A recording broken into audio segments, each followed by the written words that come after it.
Grabe naman yan.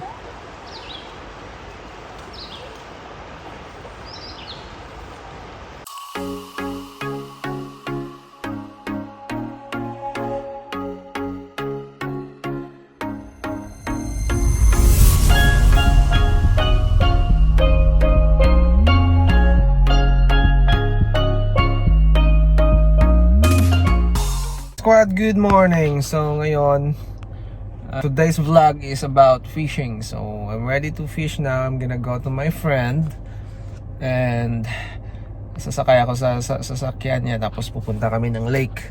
Hopefully makakatch kami ng madaming fish.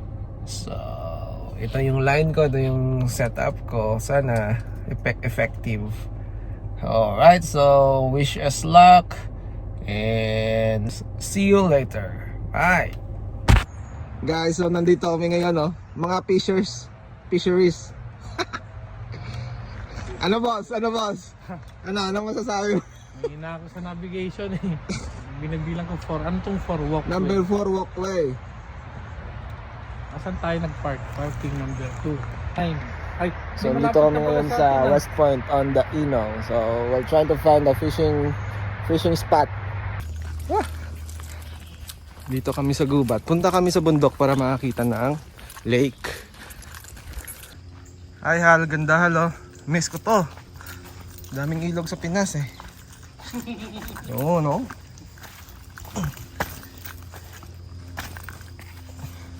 Basta wag lang ma-slide. Okay na kami.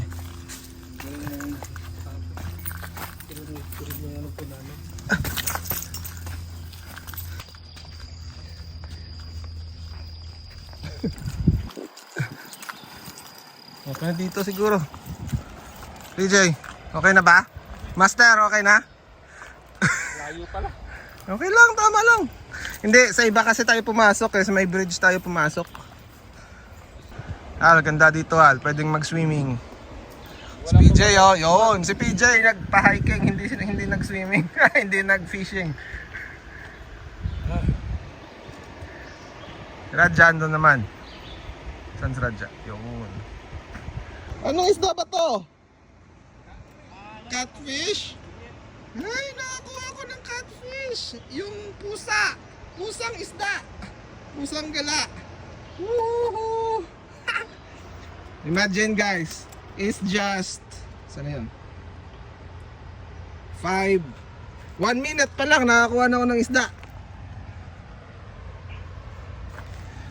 Ibig sabihin, effective yung setup namin, Raj. Ito. Yay! Yay! My first catch of the day.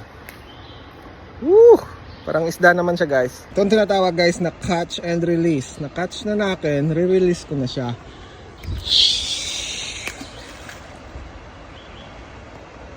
Hi guys, another one. This is what you call fish fillet.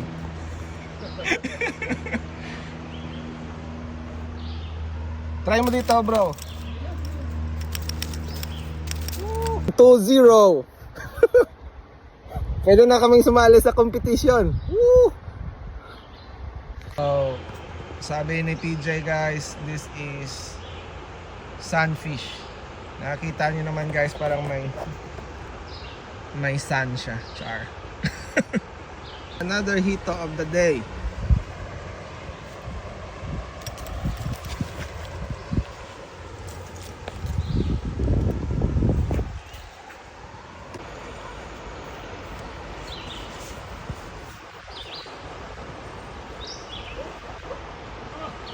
Grabe naman yan.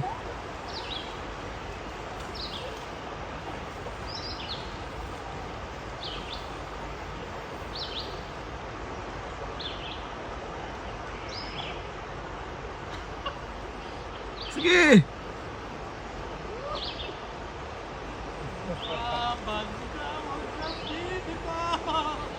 Nagbibigay.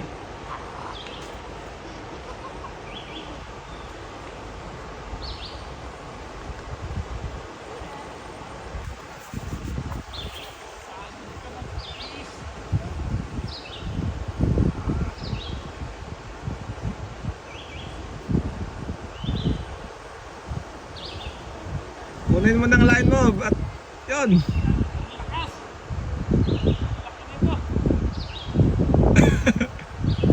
Okay, tayuan mo. Okay. It might be a shark. Pagod na ako. Sige, buto ay isol. Baka yung ano yung turtle.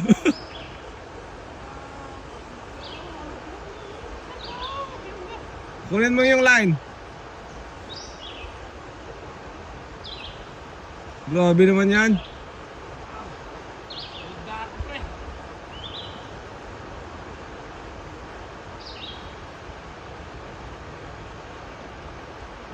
A few moments later.